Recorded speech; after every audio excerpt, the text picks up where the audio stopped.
Welcome back, everybody. I hope you met some old friends and some new friends in the lobby tonight, and that you are all as excited as I am to see what's going to go on. So I know the lights are flashing. It's time to move to your front row seat in this amazing theater that you have discovered. Even drinks are allowed in this theater. We're cutting edge, I can tell you right now.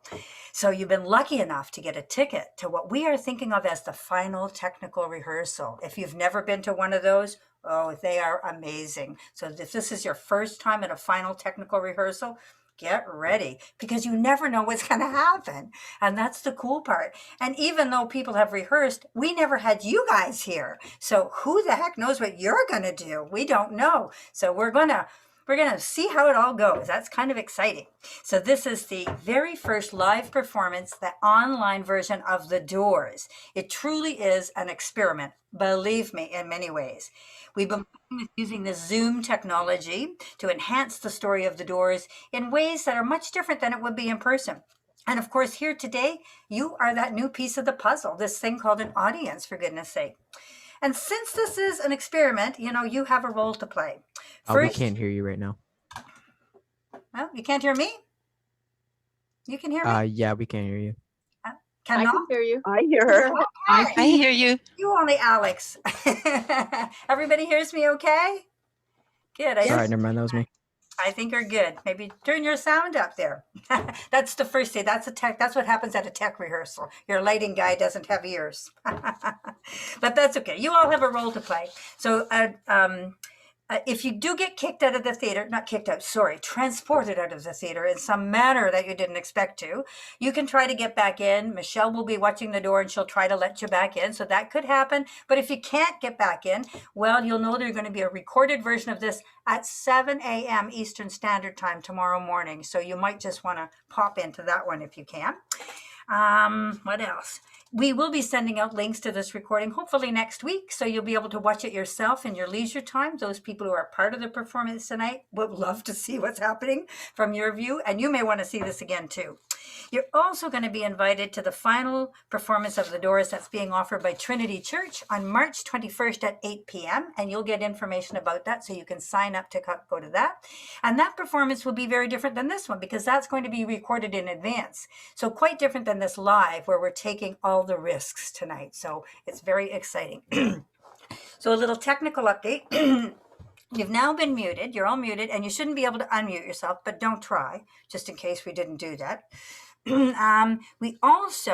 We're quite sure you don't want to inadvertently be part of the performance. Well, maybe you do, but we prefer you maybe don't do that for this time, just so that we can keep our wits about us. The other thing we want to do is make sure that you hide non-video participants. Now, many of you know how to do this. If you're on a computer, under your video button, there's a little up arrow, video settings. And if you scroll down, there's an option to hide non-video participants. You want to do that, because at the point in time when we start this, you will want to turn your video off so that you can just see the people who will be performing. If you have a phone or a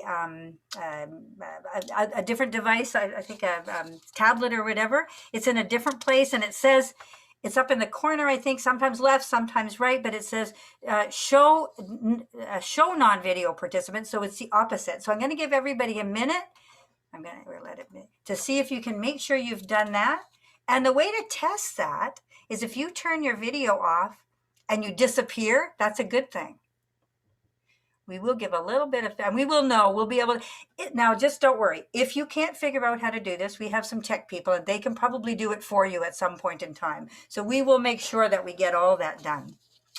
What else do I need to tell you? So tonight we have, can't figure it out. Don't worry, Peg. Someone will figure it out for you then. This is like training. We all get trained as how to be an audience in this kind of a new world we're on. So I'm going to ask everybody who can to turn their videos off. That will be everybody, except me for a moment. Mine will go off in a minute so that the tech people can see who's not off and they can deal with that. Okay, so I'm looking around. I still see some videos on. So we have Alex, our tech, is our lighting guy tonight, and we have Gilda, who is audio visual tonight. Michelle will be looking after the audience if you have an issue. And I think that's alrighty, we're getting there. Well, while we're just figuring those last few things out, the lights have gone down. We're just trying to get everybody seated where they need to be. The doors are ready. And first, I want to introduce you to Marilyn Green. So, Marilyn, you can turn your video back on. And Alex, if you can spotlight Marilyn, that would be great. Marilyn wants to say a few words to everybody, so we will let her say a few words. I'll turn my video off for a sec. Yeah, I was not going to say any words at all tonight until we started the festival, which has been a wonderful experience for me. The company on the road aspect of it, the number of people in mind is one of the most reassuring and empowering things I've ever experienced. And I often forget just how many of us there are. So I'd like to talk for a second about the idea that dance is for people and to be made by people. When we became able to record both sound and video or film of the arts, we gained so much. Everybody could see and hear everything, but we also lost something. We lost the gathering around the piano to sing. When I was a kid in Europe, everybody sang everywhere. If you went on a trip, on a boat journey, on anything, people were singing. So we got into this mindset that you had to be a professional in order to do the arts, and that if not, it wasn't worth bothering with.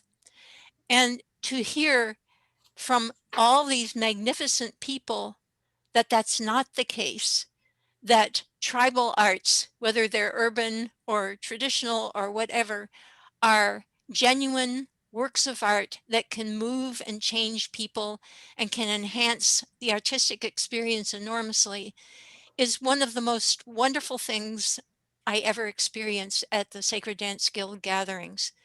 The Trinity Movement Choir, which is the core of this group, was established to be open to anybody. And we have had ballet stars and people who have never danced in public, people who are 4 years old, people who are 90 years old. It's not unique, but it's out there. And whenever I hear from a corporation, we can't fund anything because you're not really professionals, it makes me cringe. Because we can do powerful performances that move people and people ask for more. And the people who dance and the people who receive the dance both benefit enormously.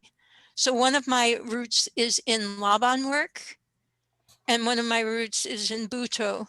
And the intention of Butoh is to transform both the dancer and the audience. And if the dance does that, it's a success. And if it doesn't, no matter how pretty it is, it isn't. For me, both as an audience member and as a choreographer and dancer. So coming here and hearing person after person underline this really brings me to a very strong base that I need. Most of you probably know about choreometrics, Alan Lomax's research in the 60s, in which he found that there were strains in dance and movement worldwide that reflected the same kinds of experience from people who had never met one another, never been anywhere near each other. And to simplify it, people who live near mountains almost always leap. People who live by the sea almost always sway. That kind of kinship around the world, that kind of ability is the most empowering thing to me. If you channel the divine, if your desire is to be connected with the divine and you want to dance, I think everybody should dance, everybody. And that's what the movement choir has been about. And being at this festival and hearing that stated over and over again, I just want to say I'm so grateful. Thanks. Thank you, Marilyn. And I want everybody here, while Marilyn turns her videos off and I can come back on for a sec, Alex, I want everybody here to give a very deep bow to Marilyn. She has worked so hard on this. She has put so much effort. She has been so generous of spirit and every other thing. We owe her big time. And I know she's probably biting her fingernails because this just has never been done before. We're just trying all this out. So I am so grateful for all of you here. And I always say, if you're going to have an audience, this is the one you have. They just really want you to do well, and they're really rooting for you. So that's great. Thank you, everybody. Just want to say a little bit about the music tonight, because this is a very different performance than was done originally, the in-person version that was done in 2013. So you're the first people to ever hear this music outside of those who have been involved in the rehearsals, etc. The music is by Reggie Workman, who last year was elected NEA Jazz Master and awarded a Guggenheim Fellowship together with choreographer Maya Milanovic. Workman. They created the music for part 1. Beijing-born Abu, winner of the Motro Jazz Solo Piano Competition in 2015, created and directed the 4 pieces of the individual doors. And Martin Starson of Music Mind Magic has graciously allowed us to use a portion of his beautiful Om chant recording on YouTube for the final section, and you will hear that at the end. So everybody, deep breath, the journey begins. The next voice, the next person you hear will be our ringmaster for this adventure, Mr. Bob Scott, who has served at Trinity Church Wall Street in New York City for 30 years as an educator, television producer, and magazine editor, and the director of the annual Trinity Institute. So Bob, it is over to you.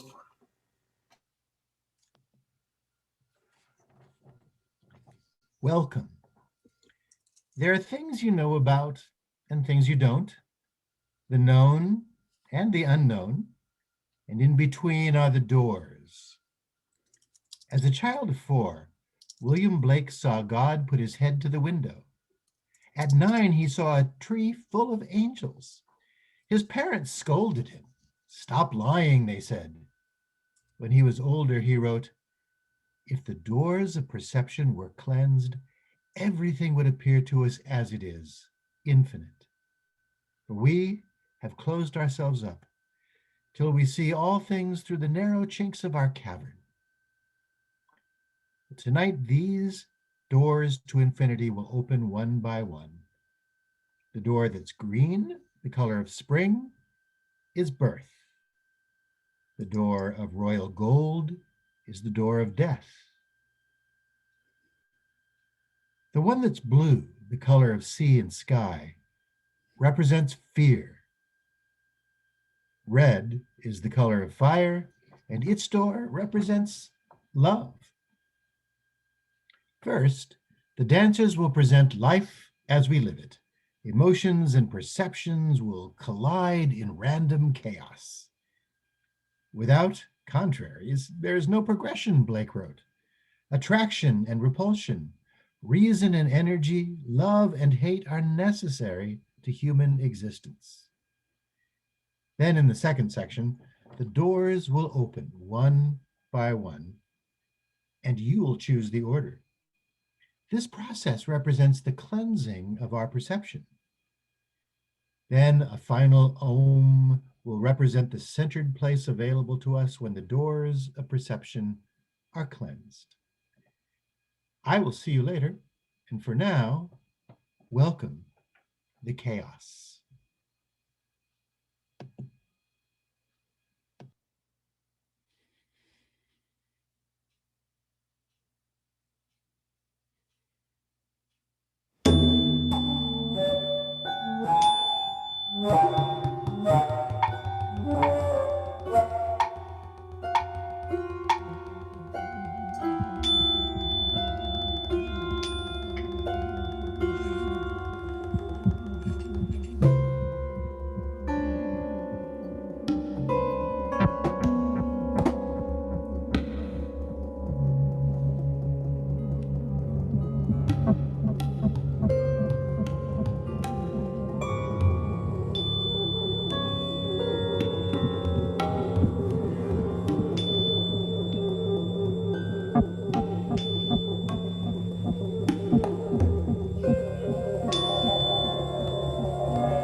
And now we'll begin the process of cleansing as we explore what's behind the doors one by one. Which door will open first? That is your choice. You'll make it and you'll live with it. Birth, death, fear, love. Which will it be?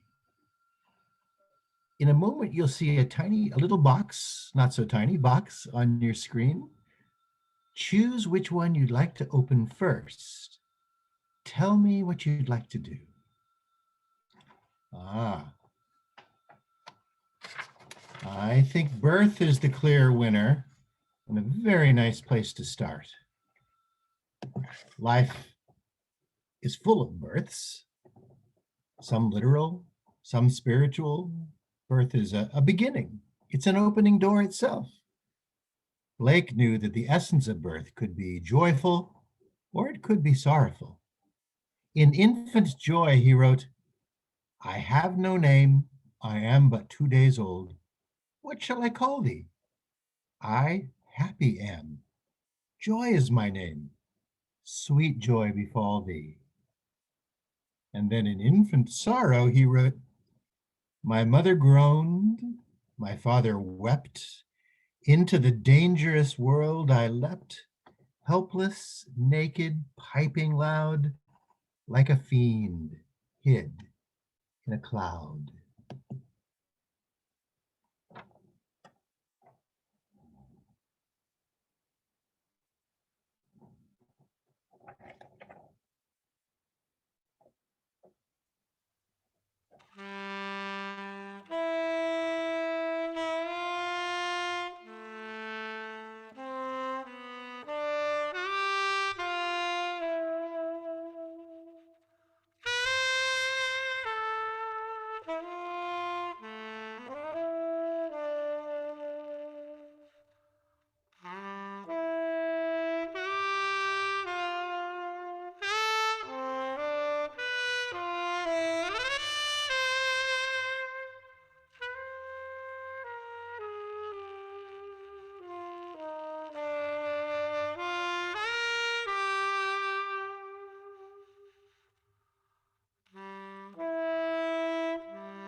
And now what door would you like to open?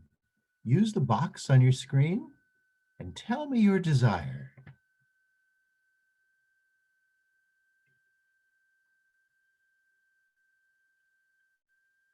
Oh, it's neck and neck. Fear seems to be taking a strong lead. I'm awarding this one to fear. Fear is one of the darkest of the archetypes, a force pulling for separation just as love is pulling for union. It's a force, I fear, that's dominated us recently. Blake captures the essence of that fear. Tiger, tiger burning bright in the forests of the night. What immortal hand or eye could frame that fearful symmetry? In what distant deeps or skies burnt the fire of thine eyes? On what wings dare he aspire? What the hand dare seize the fire?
Are the contents of those two doors enough for you? Are they too much, or do you want more? Again, the visionary wrote, "You never know what is enough until you know what is more than enough." But what comes next? What follows naturally or unnaturally? The box is about to appear on your screen. Please use it to tell me which one you'd like next.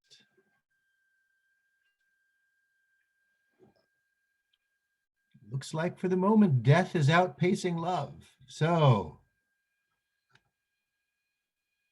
we will open the door of death. For some, death is a transition.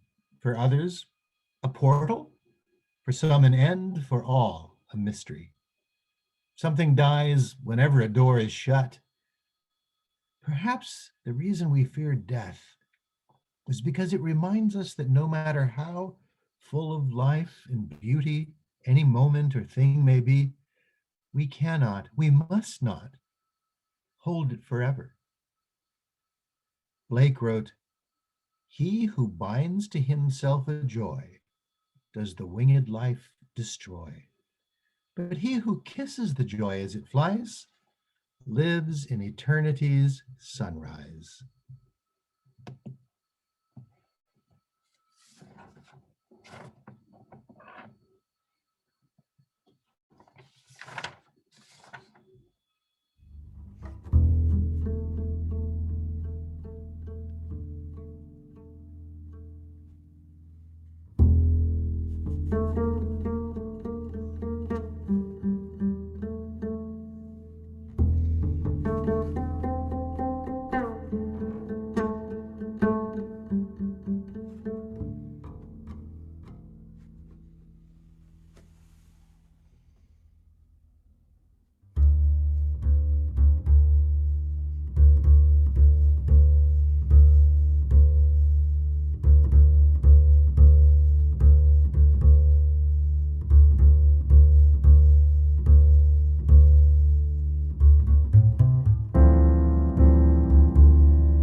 And now the die is cast. Your choice is made.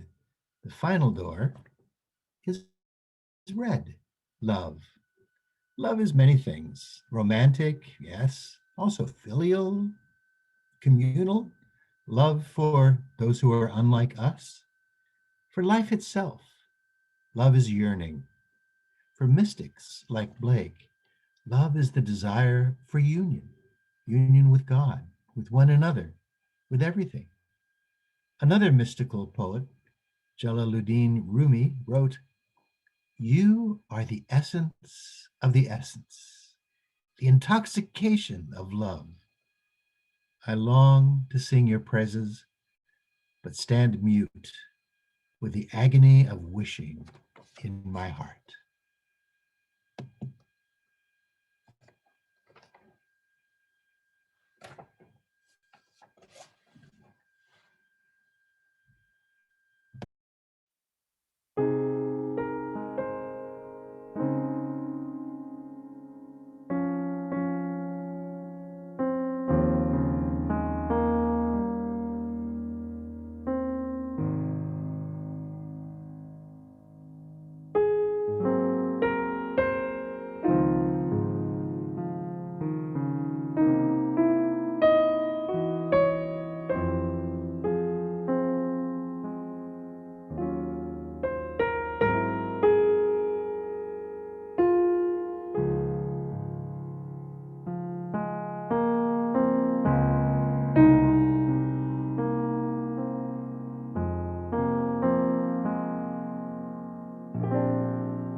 to see a world in a grain of sand, and heaven in a wildflower.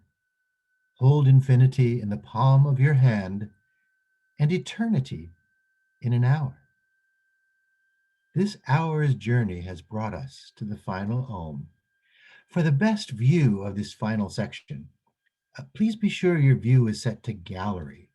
For some, it may be in the upper right corner of your screen. Others, it'll be in the left, maybe somewhere else. But to view this section optimally, please take a moment, find it, and set it to gallery view.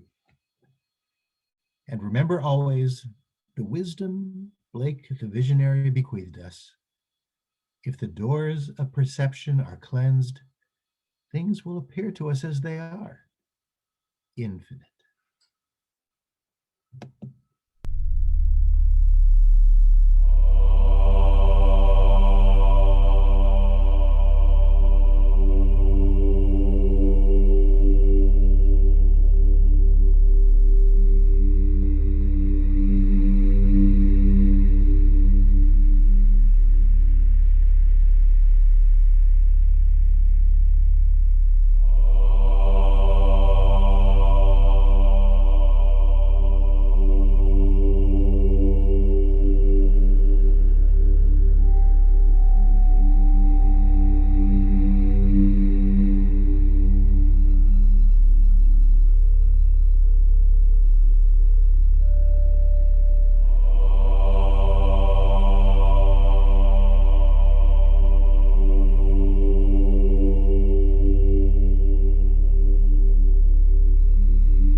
Oh.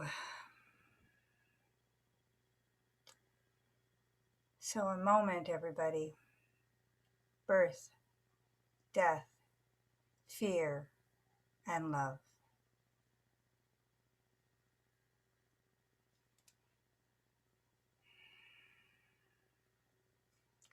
The lights are gently coming up in the theater.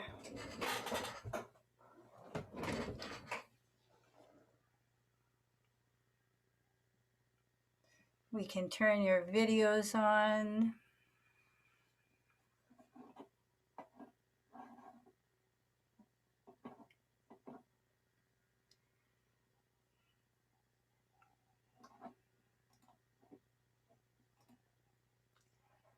Hey, everybody.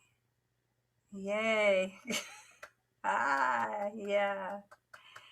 Yes. Silent pause. Yay. That's one of those things that it doesn't feel like it ends. It just continues. And you don't really know how to end something like that. It's just because it is so part of who and what we are. I would love to take a couple of minutes. You can put it on gallery view. Alex, you can stop spotlighting. You can maybe make it, if you have a comment, you can put stuff in the chat, but I think I think we're good for a little bit. I think we can use a couple of minutes because I'd love to just. Wendy, Yes. Wendy, the host says it says the host has to put my video on again because I can't put it on. Right. That will be somebody here. Hang on. On the same. Yeah, hang on one sec. Yes. I'm the same too. Sorry, John. Yeah. Sound on. That's good. I think some people can turn it, some people can't. Hang on one sec. I'm just gonna see. They put it in the chat. Someone else can do it, Wendy. You can be the queen. Absolutely. Good. Ooh. We can't get on. So. Somebody's got some odd sound going on. I'm not sure who that is, but we got a couple of secs. If there's something, I don't know where Marilyn is. She's somewhere in this gang here. If you have something you'd love to say, we've got stuff in the chat, but you have a minute, you can kind of blurt it out if you'd like to. It's okay. There's one aspect I didn't mention. I don't think any of us did. And that's that since the pandemic and we went virtual, there are dancers performing this piece in New York, all right, in Canada, in California, in Wisconsin, in Ohio, in Australia, in Hawaii. It has allowed us to join hands over an enormous amount of space. And yet we found that the connection is almost exactly like it is if we were dancing physically together with contact improv and so on. And you might have noticed that even though this is structured improv with no stipulations about gesture, many dancers do the same gesture at the same time. They're just in tune and it happens that way. So I wanted to put that into the pot. And I want to do a big shout out. Bob is an amazing ringmaster. Really? Thank you, Bob. You just put it all together. Alex, we have as the lighting dude. Who thought of doing lighting on Zoom things? But without the lighting, it wouldn't work the same. Gilda, audio visuals, making things come up when they're supposed to. My goodness, it took a lot of different people pressing buttons and clicking buttons. And all of you did a magnificent job. You were all in your seats where you're supposed to be. Nobody jumped up. Okay, and a shout out to Wendy, who made me stay on course with this when I said, no, it's going to be technological absolute insanity. And for Jessica, who did tech and dance, Pule Lahua, who did tech and danced. And Jessica was actually the festival coordinator. She has been working 24/7 for a little while. So thank you, Jessica, hiding in the background a lot of the time. But boy, there's a lot of stuff going on in the background, I can tell you. So, as I say, this is recorded and it will be available. It's going to be playing again. What did I say? To Sunday morning at 7 a.m. If you want to come and just sit back with your coffee and watch it, that'll be great. And the Trinity show happening in March will be different but the same. So it's very interesting. I'm fascinated to see how that unfolds in a different way and how that all hangs together. It'll be very exciting to do that. Coming up tonight at 10:45, so I guess it's at 11 o'clock. I have to look at my schedule or I don't know when anything is happening. At 11 o'clock, the panel. So if you're a late night hawk and you got a nice cup of cocoa and you want to listen to a really interesting panel of people talk about, is this sacred dance? That's a cool thing to do. And in the middle of the night, not in the middle of the night for Australia, Trisha's here somewhere who will be hosting a Daria Halprin's replay of her workshop. But you will all get the recordings too, so you can do these things at your leisure whenever you want. So this has been just a glorious time. It's been great to go together. Now we end with our moving mysteries. So I think everybody knows this by now, so I'm not going to do it. We're going to stay in gallery view. Follow along if you don't, or make it up. That's all good too. The piece plays 7 times. It's repeated 7 times. So we will do it the first time. I like everybody to go away from your screen and arrive. Walk in and arrive when you hear the music the first time. And then the second time we do sort of pedestrian, the east and the west. And then the third time we allow our whole body to do it. And then we turn and face all the directions until we're back from where we started. So I think Jessica has the music. And this is by Emily Marino. Most of you know that. Yay, Emily. She's not with us, but she has gifted us this beautiful piece. So everybody stand back. Bye. We are moving mysteries.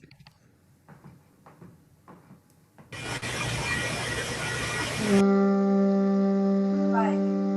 Wherever you are, right? North, the south, the east, the west. You are arriving. Find your seat.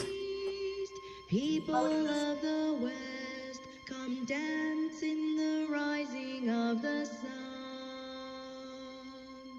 People of the North, people of the South, moving Starting with your right arm, with your right or your left if you don't like the right. People of the East, people of the West, come dance in the rising of the sun. Reaching forward. People of the North, people of the South, moving mysteries we are And 1/4 turn to the right. People of the East, people of the West, come dance in the rising of the sun. People of the North, people of the South, moving mysteries we are one. People of the East, people of the West, come dance in the rising of the sun. People of the North, people of the South, moving mysteries we are one. People of the East, people of the West, come dance in the rising of the sun. People of the North, people of the South, moving mysteries we are one. People of the East, people of the West, come dance in the rising of the sun. People of the North, people of the South, moving mysteries we are one. People of the East, people of the West, come dance in the rising of the sun. People of the North, people of the South, moving mysteries we are one.